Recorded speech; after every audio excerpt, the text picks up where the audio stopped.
caídas en Wall Street, también caídas generalizadas en el viejo continente. Mientras tanto, pasamos ya al primer análisis de la tarde y lo hacemos en clave geopolítica con Fernando Moragón, analista en geopolítica especializado en Rusia, China y Asia Central. Fernando, muy buenas. Muy buenas, Marta. Encantado de estar contigo, como siempre. Bueno, Fernando, muchas cosas, muchos mensajes que tenemos que ir desgranando,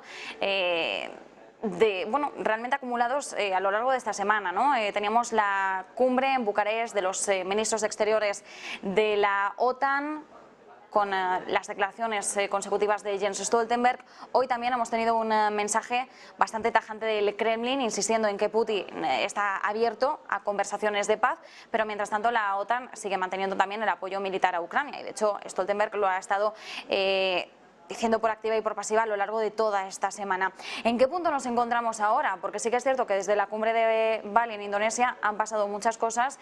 Salíamos con la sensación de que nos acercábamos hacia unas conversaciones de paz, pero realmente seguimos viendo el tira y afloja habitual y las sensaciones más bien de mareo y de poco progreso.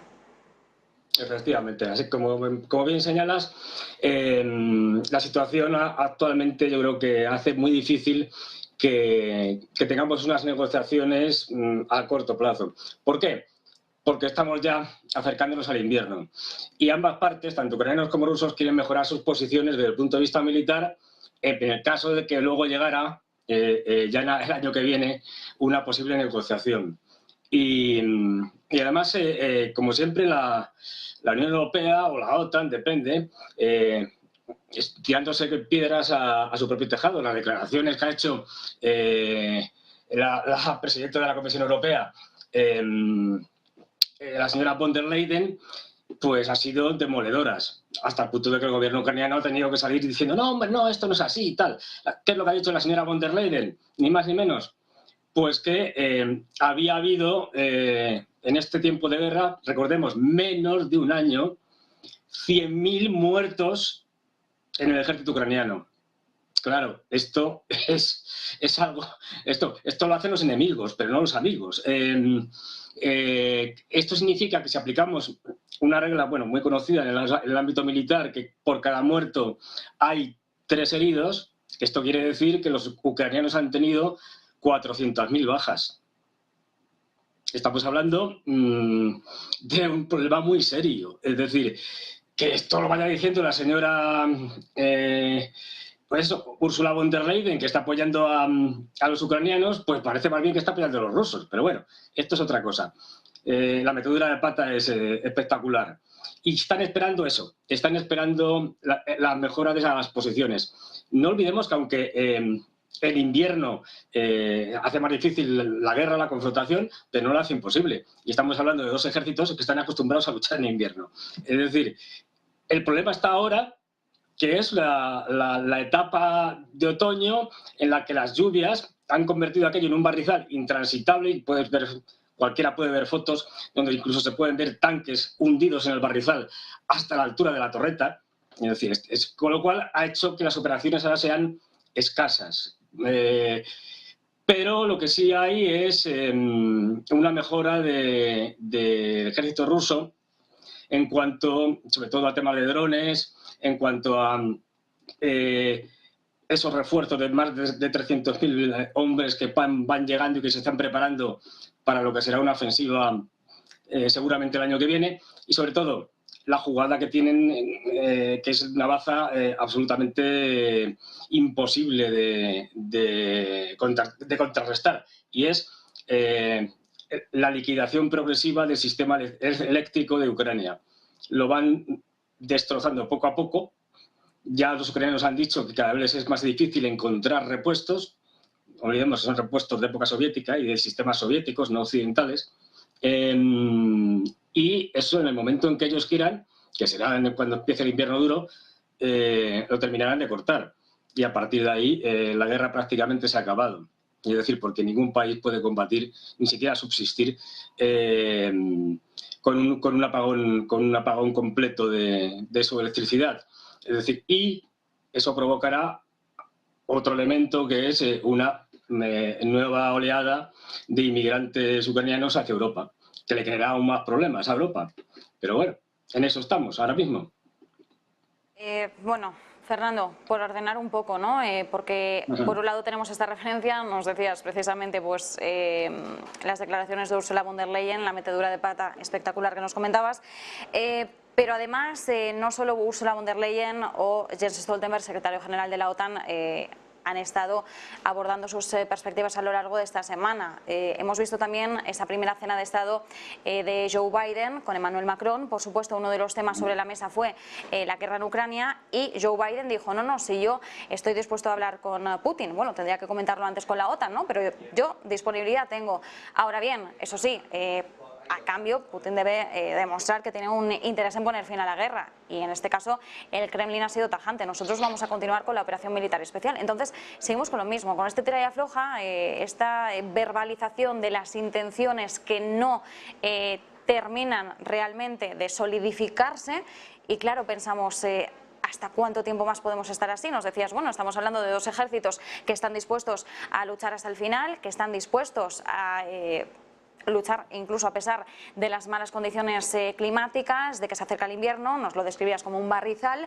Tenemos que tener todo esto en cuenta porque al final Ucrania ya ha dicho que va a luchar hasta el último, bueno, que caiga el último soldado y la OTAN a intentar impedirlo por todos los medios. De hecho, Jens Stoltenberg ayer reunido con el canciller Olaf Scholz, ambos hablaron en los mismos términos. Vamos a seguir proporcionando toda la ayuda militar necesaria a Ucrania. La cosa es, claro, ¿hasta qué punto? Porque también recordemos que, por ejemplo, no tanto en parte de ayuda militar, pero sí de solvencia económica, Hungría ya ha dicho que no al paquete de estímulo económico que preparaba la Unión Europea. Claro, como bien señalas, cada vez está fracturando más internamente los miembros de la Unión Europea en torno a la cuestión de Ucrania o al conflicto de Ucrania. Y como también señalabas muy claramente, bueno, a ver, nadie quiere decir que se niega a dialogar, ¿no? Entonces todo el mundo, Biden, Putin, todos los que intervienen dicen, no, si yo estoy dispuesto a dialogar en mis condiciones. Claro, en el momento en que cada uno quiere negociar en sus condiciones, que además son de máximas imposibles de aceptar siquiera para empezar a negociar por parte del contrario, al final esto no son más que declaraciones de cara a la galería y para la prensa y tal, bueno, para que demostrar que el malo es el otro, que yo estoy dispuesto a dialogar. Pero por el momento no hay ningún diálogo o negociación seria. Conversaciones sí, siempre las hay. Y algunas las conocemos y otras no. Pero lo que también señalabas es una cosa muy importante. Stoltenberg dijo, no hace mucho, algo así como que una derrota de Ucrania sería una derrota de la OTAN. Es decir, la OTAN se juega mucho, se juega todo. Si Ucrania pierde, la OTAN desaparece. Eso te lo aseguro. Y por lo tanto van a poner toda la carne en el asador. El problema es que el invierno ya está afectando a Europa y que el problema del gas cada vez es mayor y del petróleo. Y bueno, hace poco veía cómo en algunos países se está flexibilizando la posibilidad de embosques, de talar árboles que antes estaban protegidos porque al menos la gente tenga madera. Es decir, la situación es para muchos países dramática. Y como tú me enseñabas también, con una inflación en general subiendo, con unas perspectivas, sobre todo en el tema del diésel nefastas para Europa, y esto no ha hecho más que empezar. Es decir, todos los analistas están indicando que el año que viene, el 2023, va a ser mucho peor para Europa y especialmente el invierno de 2023-2024 va a ser horrendo, mucho peor que este, porque entonces tendremos que las acumulaciones de gas en depósitos en Europa estarán a cero.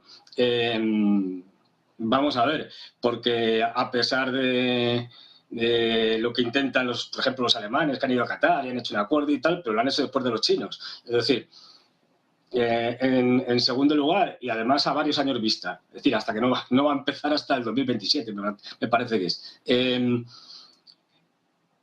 Ahora mismo la situación de Europa es dramática y nos tenemos que dar cuenta de que estamos en una guerra de verdad. Es decir, yo hace un par de días contaba bueno, en una clase que no se ha visto una guerra como esta en todo el siglo XXI. incluso podríamos remitirnos a parte del final del siglo XX, es decir, ni la guerra de Irak ni la guerra de Afganistán son tan duras como la que estamos viendo ahora, ya digo, con dos grandes ejércitos, en la que se juega el destino de Europa. Absolutamente el destino de Europa. Y no solo eso, el destino de Europa y la posición que van a jugar tanto Estados Unidos como China. No olvidemos que China no quiere una Europa hundida, pero Estados Unidos sí, entre otras cosas para fastidiar a los chinos. Es decir, que es su principal mercado exportador. No olvidemos que la famosa ruta de la seda se creó para conectar China con Europa, tanto por tierra como por mar. Y luego vinieron otras cosas. Así que la situación va a empeorar y mucho, y cada vez con mayores protestas en Europa, y no estamos en invierno, estamos en otoño. Tenemos que tener esto en cuenta, y además un otoño que ha sido inusualmente cálido, aunque ahora ya empiezan a bajar las temperaturas y ya se nos está advirtiendo, ¿no?, de un invierno que apunta con temperaturas bastante bajas. Fernando Moragón, me encantaría proseguir, pero se nos echa el tiempo encima, así que yo ya me remito a la semana que viene para seguir analizando algunas cuentas pendientes, porque también me gustaría que en la próxima intervención podamos hablar ya no tanto del frente bélico, sino también del papel de China respecto a la OTAN, porque sigue calificándolo Occidente a China como un desafío sistémico. Me parece también muy interesante. Bueno, Fernando, hablaremos la semana que viene, ya a finales, después del puente, para abordar esto, y también recordemos que estamos en plena cuenta atrás ya para conocer el precio del tope al precio, perdón, del crudo ruso, que está dando tantos quebraderos de cabeza a la Unión Europea y al G7. Así que nosotros nos quedamos con eso, vamos a dejar ahí el hype. Fernando Moragón, muchísimas gracias como siempre y buen fin de semana. Gracias a ti, Marta. Igualmente. Y nosotros